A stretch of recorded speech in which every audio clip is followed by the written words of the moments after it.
आप सभी बच्चे समझ गए होंगे। ये जो थर्ड केस छुड़वाने का रीज़न था कि ये बड़ा केस है, ये केस एक लॉन्ग केस है, इसे अलग से समझना ज़रूरी है। ठीक है, मैंने दोनों केस आपको बता दिए थे, दोनों केसों के कारण विद्युत क्षेत्र की तीव्रता निकली थी, वो भी आपको पता होगी। ठीक है ना। तो अब हम करेंगे थर्ड केस के लिए। तो थर्ड केस में सबसे पहले हम लोग क्या बनाएंगे, डायग्राम। आपको क्या बनाना सिखाएंगे, डायग्राम। अच्छा, अब की बार हमारा जो बिंदु P है वो गोले के बाहर है कि अंदर है? सब बच्चे जवाब दीजिए। हमारा बिंदु P कहाँ पर है बेटा? गोले के अंदर है। ठीक है, हमारा जो बिंदु P है वो कहाँ पर है? गोले के अंदर है। तो हम लोग क्या करेंगे, पहले तो एक अचालक गोला बनाएंगे और उस अचालक गोले के संपूर्ण पृष्ठ में, संपूर्ण आयतन में पृष्ठीय संपूर्ण आयतन में क्या समावेश है? आवेश उपस्थित है। अचालक गोले के आयतन में क्या उपस्थित है? आवेश एक समान रूप से वितरित है। ये गोले का हो गया बेटा केंद्र हो गया, जिसे आप O से रिलेट करते हो। अगर डायग्राम कहीं भी समझ में नहीं आए तो आप डाउट कहकर मुझसे पूछ सकते हैं। मैंने अचालक गोला बना लिया है, अचालक गोले का केंद्र बना लिया है O। इस अचालक गोले में एक समान रूप से क्या वितरित है? आवेश वितरित है। तो ये संतत आवेश वितरण का उदाहरण हो गया। और संतत आवेश वितरण का उदाहरण हो गया तो हम लोग क्या करेंगे, अब इस गोले की त्रिज्या जो हमने मानी थी वो कितनी मान ली थी? आप सब बच्चे जवाब दीजिए, कितनी मानी है इस गोले की त्रिज्या? Capital R। इस अचालक गोले की जो त्रिज्या थी वो कितनी थी? Capital R। अच्छा, अब हमने अपने बिंदु P जब अंदर लिया था तो बिंदु P हम लोग क्या ले रहे हैं? अंदर ले रहे हैं। कितनी दूरी पर ले रहे हैं हम लोग बिंदु P? हम लोग बिंदु P बिंदु O से कितनी दूरी पर ले रहे हैं? R दूरी पर। कितनी दूरी पर? R दूरी पर। समझ में आ गया सब बच्चों को? अब देखिए, बिंदु P जब हम लोग R दूरी पर ले रहे हैं तो अब हम लोग क्या करेंगे, गाउसियन पृष्ठ की कल्पना करेंगे। गाउसियन पृष्ठ कल्पना करेंगे तो अंदर एक अलग से एक गोला बन जाएगा। ठीक है, एक नए गोले का निर्माण होगा जो गाउसियन पृष्ठ को दर्शाएगा। तो मानो हम लोगों ने गाउसियन पृष्ठ की कल्पना करते हुए एक नया गोला बना लिया। ये गाउसियन पृष्ठ की कल्पना हम लोग करते हैं कि इस गोले के अंदर एक क्या है? गाउसियन पृष्ठ बन रहा है। उस गाउसियन पृष्ठ पर हम लोगों ने क्या ले लिया? बिंदु P ले लिया। अब इस गाउसियन पृष्ठ के अंदर भी क्या उपस्थित है? आवेश। ध्यान से सुनना मेरी इस बात को, यहाँ पे थोड़ा सा अब आपको अच्छी तरीके से सुनना है। सुनिए बेटा सब लोग ध्यान से, दोबारा से सुनिए। बिंदु O से हमने कितनी दूरी पर? बिंदु P पर R दूरी पर हमने बिंदु P लिया। इस बिंदु के P को मानते हुए हम लोगों ने किस पृष्ठ की कल्पना की? गाउसियन पृष्ठ की कल्पना की। अब हम लोगों को क्या निकालना है? बिंदु P पर विद्युत क्षेत्र की तीव्रता निकालनी है। जब कहाँ हो बिंदु? जब P अंदर हो तो बताइए स्मॉल r जो होगी वो छोटी हो जाएगी किससे? कैपिटल R से।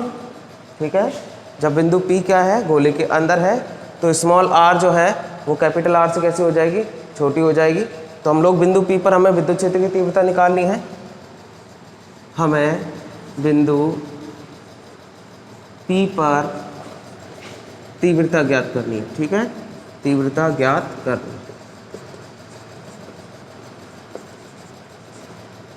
अब सब बच्चों को अब यहाँ तक क्लियर हो गया होगा कि हमें इस बिंदु P पर, वो बिंदु P जो इस गोले के अंदर है, तो उस पर हमें तीव्रता ज्ञात करनी है। अब ध्यान दीजिए, ये जो एक अंदर का गोला है और एक बाहर का अचालक गोला है। अंदर का गोला एक गाउसियन पृष्ठ बना रहा है, बाहर का गोला भी अपनी पृष्ठ तो है ही उस अचालक गोले की, तो दोनों गोले का आवेश जो होगा वो अलग अलग होगा। अच्छा, इस गोले का जो आवेश होगा, अंदर वाले गोले का आवेश और बाहर वाले गोले का आवेश अलग अलग होगा, यानी कि अंदर जो आवेश गोला है उसमें आवेश का मान अलग होगा। तो उसका क्या निकलेगा? आवेश का मान निकाला जाएगा। सबसे पहले अंदर वाले गोले पर उपस्थित आवेश का कुल मान निकालेंगे।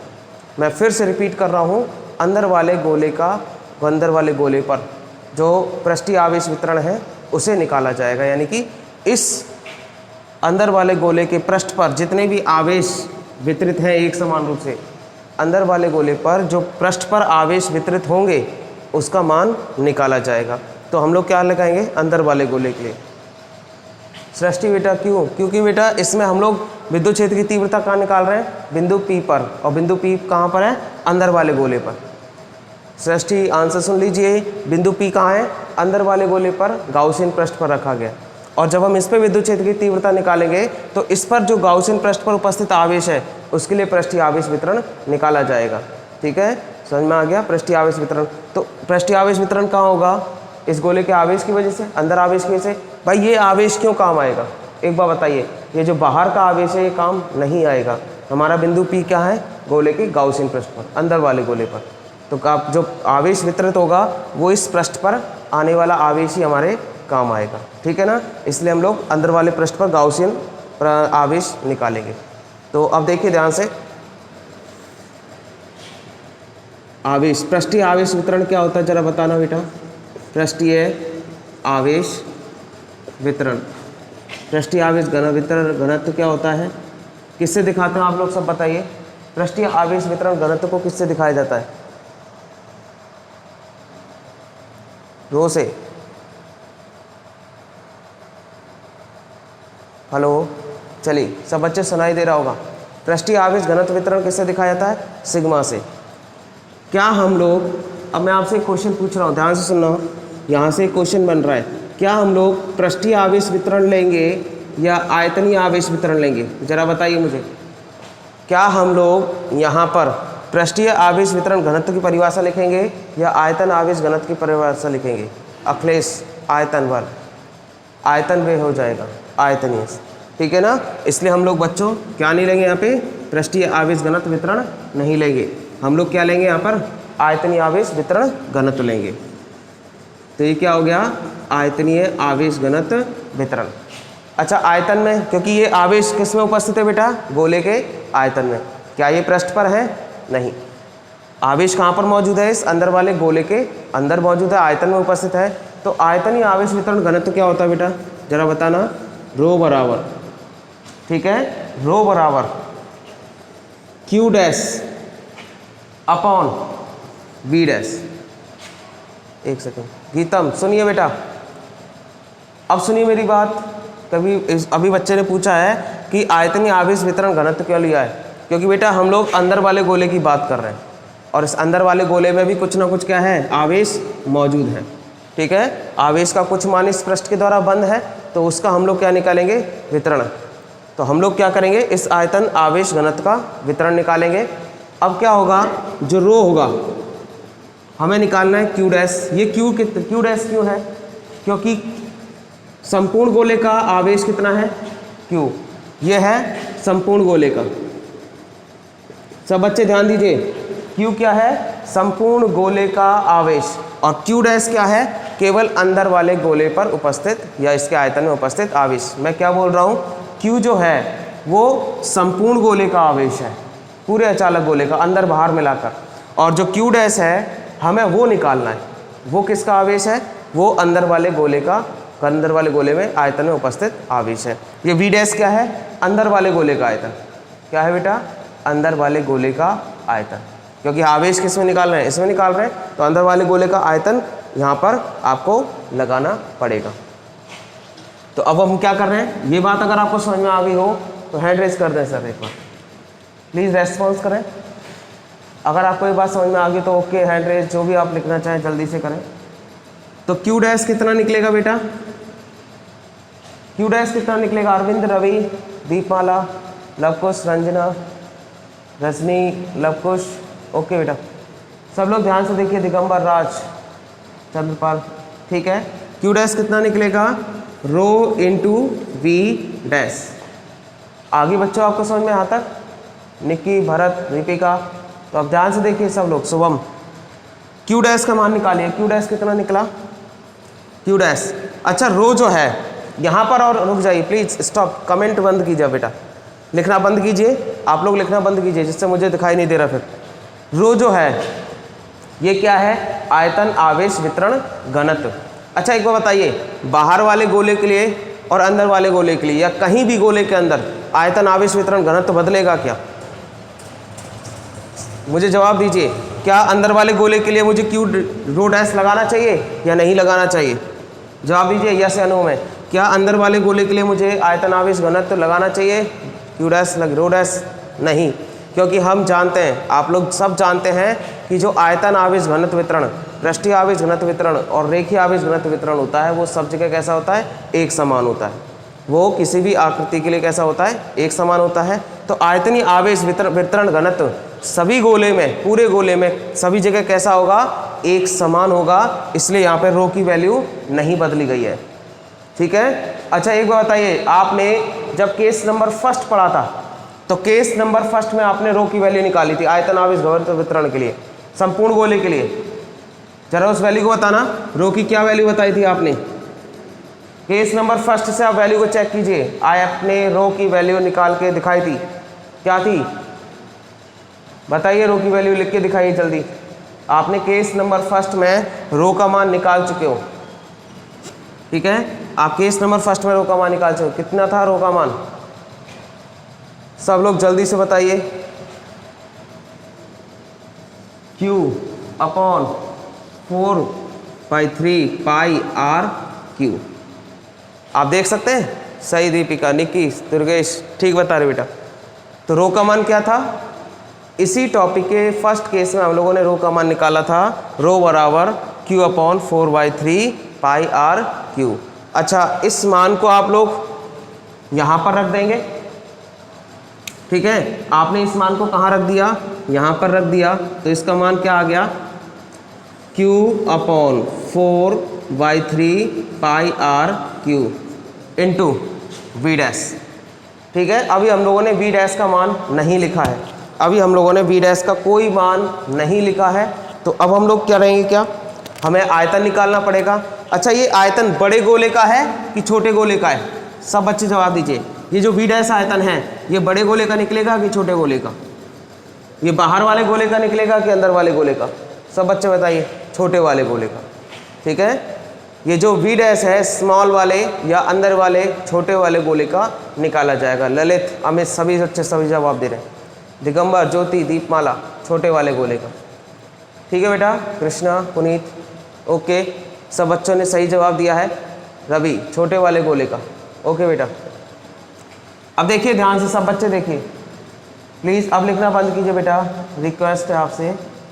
सौरभ, निक्की, सब प्लीज़ स्टॉप कमेंट, अब बंद कर दीजिए। अब हम लोग क्या करेंगे? Q डैश बराबर 4/3 सॉरी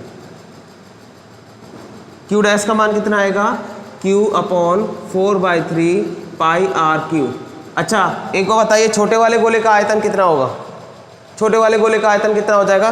क्योंकि छोटे वाले गोले का त्रिज्या कितनी है? कैपिटल आर की स्मॉल आर? जल्दी से बताइए। छोटे वाले गोले यानी कि अंदर वाले गोले की त्रिज्या कैपिटल आर मानूं कि स्मॉल आर मानूं? Small R. तो उसका आयतन कितना हो गया?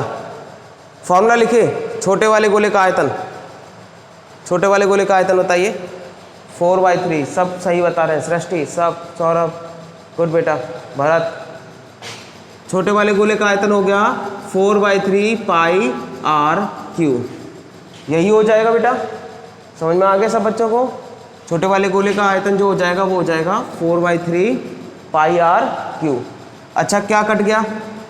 जल्दी से जल्दी बताइए। क्या Q डैश का मान ये रह जाएगा 4r3 आर क्यू। ठीक है, क्या यही होगा? क्योंकि 4/3 से कट गया, पाई से पाई कट गया, बचा क्या? Q into r q upon r q. तो Q डैश का ये छोटे वाले गोले पर क्या हो गया? उपस्थित आवेश हो गया। अगर आपको यहाँ तक बात समझ में आ गई हो तो आप कॉपी कर लें और ज़रा फास्ट कॉपी करें, मुझे रफ वर्क कर लें, इसे उतार लें। ठीक है, और मैं अब आगे चल रहा हूँ तो ज़रा 1 मिनट का मैं पॉज दे रहा हूँ आपको। आप लोग कंटिन्यू करें जल्दी से। सब बच्चे देख रहे होंगे, समझ में आ रहा है आप सब बच्चों को? क्या आप समझ रहे हो? थर्ड केस कल बेटा मैंने इसलिए नहीं कराया था क्योंकि ये केस बड़ा था, मैंने इसलिए इसे छुड़वा दिया था। ठीक है, इसलिए आज बहुत इजी तरीके से, अच्छी तरीके से आपको करा रहा हूँ। कल जल्दीबाजी में नहीं कराया था, टाइम भी नहीं था कल हमारे पास। तो अब हम लोग क्या करेंगे? भरत, चंद्रपाल, पुनीत, सब बच्चे ध्यान दीजिए। सोएब, अच्छा एक बार बताइए बच्चों, अब हम लोग पी पर क्या लेंगे, एक पी पर क्या लूँ मैं आपको, हमें पृष्ठ पूरे पृष्ठ पे निकालना है। तो पूरे पृष्ठ पे निकालने के लिए हम लोग सबसे पहले पी पर, बिंदु पी पर क्या लेते हैं, अल्पांश पृष्ठीय क्षेत्रफल। ठीक है, अल्पांश आवेश, अल्पांश पृष्ठीय क्षेत्रफल। सब बच्चे ध्यान से देख लीजिए, ये मैंने एक छोटा सा अल्पांश पृष्ठीय क्षेत्रफल ले लिया।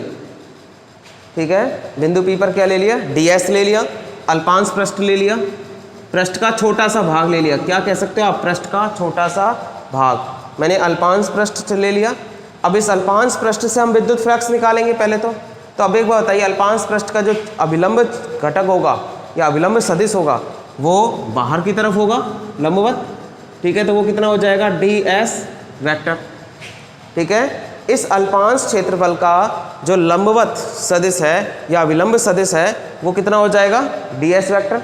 तो विद्युत क्षेत्र कहाँ निकलेगा, इसी दिशा में निकलेगा, क्योंकि विद्युत क्षेत्र की दिशा तो चारों ओर होगी। तो एक दिशा कहाँ होगी विद्युत क्षेत्र की, इस तरफ भी होगी। समझ में आ गया, विद्युत क्षेत्र जब निकलेगा इस पृष्ठ से तो सब तरफ से निकलेगा, लेकिन विद्युत क्षेत्र की दिशा एक इधर भी होगी अभिलंब सदिश की ओर। तो विद्युत क्षेत्र की दिशा कहाँ हो गई, अभिलंब सदिश की ओर, यानी कि ई वेक्टर। अच्छा एक बात बताइए, ई वेक्टर और ds वेक्टर के मध्य बनने वाला एंगल कितना हो गया। अब यहाँ पे मैं दोबारा से क्वेश्चन रिपीट कर रहा हूँ, ई वेक्टर और ds वेक्टर के मध्य बनने वाला एंगल कितना हो गया, 0 डिग्री। और cos 0 की वैल्यू कितनी होती है, मेरा दूसरा क्वेश्चन, cos 0 की वैल्यू, चंद्रपाल, मनोज सब बताइए, cos 0 की वैल्यू 1। तब हम लोग यहाँ चले। ठीक है बच्चों, ठीक है, अब रुक जाइए जरा ध्यान से, सब लोग ध्यान से देखो। हम लोग पृष्ठीय क्षेत्रफल का समाकलन करेंगे तो क्या हो जाएगा, EDS cos 0 डिग्री। ठीक है, EDS cos 0 डिग्री बराबर किसके हो जाएगा बेटा, Q dash upon epsilon not के। ठीक है, समझ में आ गया, Q dash upon epsilon not के। cos 0 की वैल्यू होती है 1। तो बचा क्या हमारे पास, पृष्ठीय क्षेत्रफल S, बचा क्या, EDS Q dash upon epsilon not. ठीक है, हमारे पास ये आंसर बचा हुआ था। अब हम लोग क्या करेंगे, जरा ऊपर चलेंगे। सब बच्चे ध्यान से देखते रहिए, अभी हमारा हुआ नहीं है पूरा, तो हमारा लास्ट तक आप लोग छोड़ेंगे नहीं साथ, और ई निकल जाएगा बाहर। दीपिका ने पहले ही आंसर दे दिया है, बाहर क्या निकल जाए बेटा, ई हम लोग कहाँ ले लेंगे, बाहर। अच्छा ई क्या है, विद्युत क्षेत्र। और विद्युत क्षेत्र सभी बिंदुओं पर कैसा होता है, समान होता है सभी जगह, तो इसलिए ई का मान कहाँ जाएगा बेटा, बाहर आ जाएगा। ठीक है, राज सही कह रहे हो बेटा। तो पृष्ठीय क्षेत्रफल किसका, समाकलन किसका होगा, केवल अल्पांश पृष्ठ का, यानी कि ds का। तो Q डैश का मान कितना है जरा बताइए आप मुझे, Q डैश का मान बता बेटा, Q अपॉन R स्क्वायर। ठीक है, और नीचे क्या हो जाएगा, एप्सिलॉन नॉट। क्या मैंने ये सही लिखा है कि गलत लिखा है, आप बताइए। आपको अगर समझ में आ गया हो तो ओके बोलिए, यस सर बोलिए। अगर आपको ये समझ में आ गया हो तो, दुर्गेश ने कह दिया ओके। मैंने किसकी वैल्यू रख दी बेटा यहाँ पर, केवल Q डैश की वैल्यू रख दी, Q डैश की वैल्यू रख दी। ठीक है, Q डैश की वैल्यू रखने पर नीचे लग गया एप्सिलॉन नॉट। यहाँ से देखिए मैंने Q डैश की वैल्यू रखी है, सब बच्चों को समझ में आ रहा होगा। अब हम लोग क्या करेंगे, अच्छा एक बात बताइए, इस अल्पांश पृष्ठ का जब हम लोग समाकलन करेंगे तो हमें गोले का क्या मिलेगा, संपूर्ण पृष्ठ की संपूर्ण आयतन। अगर हम लोग गोले के अल्पांश पृष्ठ का समाकलन करते हैं तो हमें संपूर्ण पृष्ठ मिलता है। क्षेत्रफल हमें किसका मिलेगा, संपूर्ण पृष्ठ का मिलेगा क्षेत्रफल की संपूर्ण गोले आयतन का, संपूर्ण पृष्ठ का। और गोले का संपूर्ण पृष्ठ का क्षेत्रफल क्या होता है, जवाब दीजिए सब लोग। किसी गोले का संपूर्ण पृष्ठीय क्षेत्रफल कितना होता है, सब बच्चे जवाब दीजिए। गोले का संपूर्ण पृष्ठीय क्षेत्रफल, मुझे आंसर मिल रहे हैं धीरे धीरे बच्चों के, वो कितना होता है, सब लिख के दिखाइए, जवाब आ रहा है। ठीक है, अच्छा एक बात बताइए, क्या मुझे 4 पाई r स्क्वायर लिखना चाहिए या 4 पाई कैप स्मॉल r लिखना चाहिए, बताइए जवाब कौन सा लिखूं। मुझे गोले का संपूर्ण पृष्ठीय क्षेत्रफल चाहिए, कैपिटल R वाला, स्मॉल r वाला, स्मॉल r वाला। आ गई समझ में, क्योंकि हम लोग कौन सा गोला ले रहे हैं, छोटा वाला गोला ले रहे हैं, नीचे वाला गोला ले रहे हैं, अंदर वाला गोला ले रहे हैं। तो अंदर वाले गोले का पृष्ठीय क्षेत्रफल निकालोगे आप, बाहर वाले गोले का तो निकालोगे नहीं। तो इसका मतलब है ये गलत है, ये सही है। ठीक है, तो हम लोग पृष्ठीय क्षेत्रफल ले लेंगे 4 पाई आर स्क्वायर। तो 4 पाई आर स्क्वायर बराबर किसके है, क्यू आर क्यू अपॉन नीचे क्या हो गया, आर क्यू एप्सिलॉन नॉट। आगे बच्चों यहाँ तक समझ में कोई दिक्कत? हमें क्या निकालना है, विद्युत क्षेत्र की तीव्रता निकालनी है। क्या निकालना है, विद्युत क्षेत्र की तीव्रता। कृष्णवीर सब बच्चों को अगर समझ में आ रहा हो तो सब बच्चे ध्यान से देखिए, अच्छी तरीके से देखते रहिए। अब हम लोग क्या करेंगे, ई बराबर ये सारी वैल्यू को उधर ले जाएंगे, तो हम लोग लगा देंगे क्यू अपॉन आर क्यू, ठीक है, एप्सिलॉन नॉट, और नीचे क्या लग गया डिवाइड में 4 पाई आर स्क्वायर। तो आर स्क्वायर से आर स्क्वायर कट जाएगा और कुछ कटने वाला है नहीं, तो ऊपर क्या रह गया बेटा, क्यू, और नीचे क्या रह गया 4 pi epsilon nought r q. अच्छा एक बार बताइए, 1/4 पाई एप्सिलॉन नॉट किसके बराबर होता है? जल्दी से जवाब देना जरा मुझे। 1/4 पाई एप्सिलॉन नॉट किसके बराबर होता है? के। ठीक है, तो आप मान रख देंगे के का, तो ये क्या हो जाएगा बेटा, के क्यू अपॉन आर क्यू, ये आपका मान आ जाएगा। अच्छा एक बात बताइए, पहले आप यहाँ तक उतारिए, फिर मैं थोड़ी सी और बात करूँगा। हाँ बेटा, ऊपर स्मॉल आर रह जाएगा, ठीक है, थैंक यू बेटा, स्मॉल आर रह जाएगा। अच्छा आप यहाँ तक उतारिए, ठीक है बेटा, लगा दिया मैंने, कोई बात नहीं, लगा दिया, स्मॉल आर लगा दिया। अच्छा आप लोग पहले यहाँ तक कॉपी करिए, फिर हम लोग आगे चलते हैं। आपको अजीत रिपीट कर रहा हूँ बेटा मैं।